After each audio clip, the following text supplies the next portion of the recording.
you seen from him just throughout camp and preseason? He's been pretty solid. I think he's playing catch up a little bit with the off season and the surgery happening later than he would have liked. I would have liked, but working through that part, he's putting in some good work, and it's really a matter of remaining focused every down and urgent every down. And when he's doing those things, he's a good football player. And Emmanuel Forbes, just how is he coming along and just adapting to your defense? Yeah, I think he's doing just that, coming along, working, getting comfortable within the scheme and things we're asking him to do, and communicating with his teammates. So showed up a couple times. He's going to have to do that. When corners crack replace is called on, and him showing up, he's done that in each of the games. So that's encouraging. That was one of the questions marks that he had to answer. That was good. And so working like the rest of us. Did you still have any doubt that he? Nope. This had to be verified. And that's just part of it. So for anybody that's out there. Jack, in your time here, you've had some real success with late-round players. I mean, Cam Curl stands out. It looks like maybe there's another one with Andre Jones getting a lot of work throughout camp and preseason. Do you ever find yourself kind of rooting for those guys in their rookie seasons when they're coming out of the seventh round? Not really. Historically, I've been pretty fair about letting guys compete and earn their spot. I go all the way back to Jacksonville. We had the ninth running back in named Montel Owens. He had no spot, no chance, and then he was just so good on special teams that we found a place for him on the football team. Guys come out of nowhere all the time. If you're open-minded and let guys compete, let them work, let them show you who they are.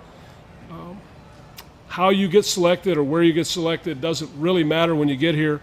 It's what you do with the opportunity once you're here. And Andre's done a nice job competing, and he's grown. He's made improvements. He's still got a long way to go, but I'm encouraged by the way he's come into camp and been very, very workmanlike.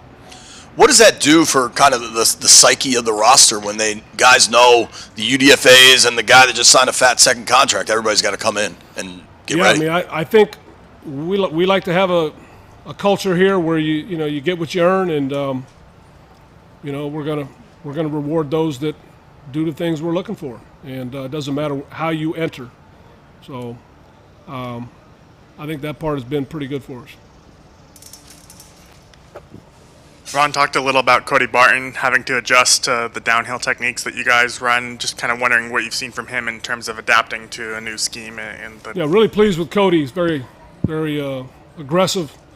Be a good player for us. So he's had a good camp, had a good off season. He's been really good. He's like what we hoped we were getting when we signed him, and looking forward to watching him play this year. Have you seen a difference in him adapting from your scheme from Seattle's? Just the differences there? Yeah, I mean, there's some similarities in what they did and what we do, but the biggest thing is for him to, assimilate himself, understand, where he belongs and where his leverage is, and just play fast to it. I think he's done a really good job at working at it. Jack, when it comes to guys like Andre, what are some of the things that, for them to go from that undrafted to making it, what are some of the things that, addition, okay, he made a play here, but what traits do you look for in a guy like that to say, okay, he can do this? Well, possibly, I mean, every position's different, right? Calls on different things. So he's playing the edge for us and an edge defender. You're looking for a little juice as a pass rusher. You're looking for the ability to set a firm vertical edge for us in our run fronts, and he's done those things. Now in college he was upright and in a 2-point stance most of the time. So getting in a stance and taking on blocks was and coming out of a 3-point stance. That's been an area where he had to grow, and he has. So again, just all of our guys, working on the techniques, the things we're looking to do, the fundamentals of how we do it, and letting them go out and cut loose and let their natural talent show.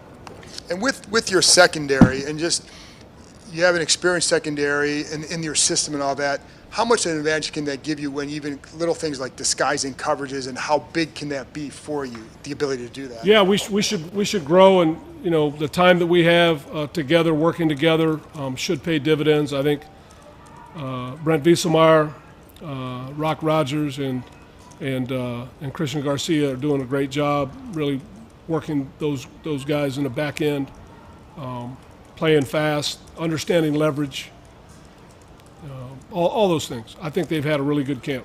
And to the ability to disguise like that, how much can that help everybody else, and what does it do Well, when if we can get the quarterback to pat the ball a couple times, we've got some guys up front that'll be bearing down on them. So that's where I talk about, rushing coverage go hand in hand. If you're able to make the quarterback second guess what he's seeing, and give those guys up front a chance to close that cushion and get to that quarterback, that's a good thing for us. Time for two more. To have DBs that can play two, if not three spots, has that become even more paramount in recent years? It's always been important, really. Versatility, probably second in abilities. The ability to be there, availability being number one. Versatility is pretty important. So, yeah, being able to cross-train guys and have them know multiple positions. It increases your knowledge of the entire system, and then two, makes it valuable in terms of being able to overcome. Guy gets his chin strap busted or something and needs to be replaced. You got a guy that's done it. Along those lines, how do you evaluate the preseason performances of Quan, knowing you put so much on his plate? He's a young guy trying to learn NFL football, but also learn multiple positions in your defense. Yeah, Quan's been outstanding, really. He's had some errors that were noticeable, but he doesn't make the same mistake twice. He's a guy that's been a lot thrown at him, and I think he's handled it very well. I like the way he approaches things. He's a good young man that works hard, cares a lot, and he's being exposed to a lot. So he's had a couple mishaps, but he's doing a good job growing in the system. After, for example, after the touchdown the other day, where it looks like the receiver, the first touchdown. Simple leverage, yep. So what's the process for you talking to him after that, and how quickly do you know he's got it? Yeah. After the fact. Yeah, well, next day when we had a correction, or 2 days later when we had a correction period, and we gloved it up like it should have been, it was really a non-play. And miscommunication between he and Forbes, and, you saw the result. Gifted receiver got open in space, and it wasn't a great finish for us. So that's a great learning experience.